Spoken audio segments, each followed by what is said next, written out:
In the latter half of the 20th century, three greatest coaches in college basketball were the great John Wooden at UCLA, Bobby Knight at Indiana, and Dean Smith at North Carolina.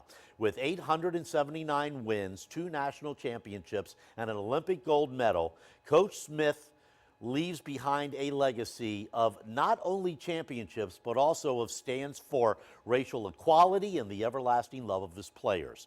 He retired 18 years ago and at the time was the winningest coach in college basketball history. He ran one of the nation's premier programs, winning 20 or more games for 27 years in a row and 13 ACC tournament titles at a time when the ACC was by far the toughest conference in college basketball.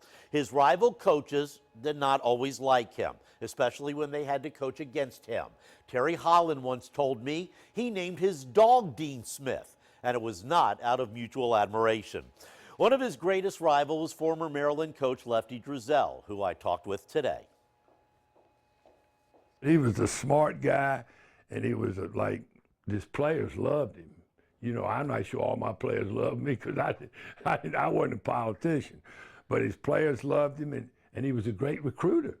He was like Mike Krzyzewski, isn't he? He got who he wanted. If you grew up a fan of any other ACC team from the early 70s through the late 90s, you probably despised Coach Smith because he beat your team's brains out on a pretty regular basis. But Coach Driesell told me today when his son Chuck became head coach at the Citadel, he told him he might be better off emulating Dean.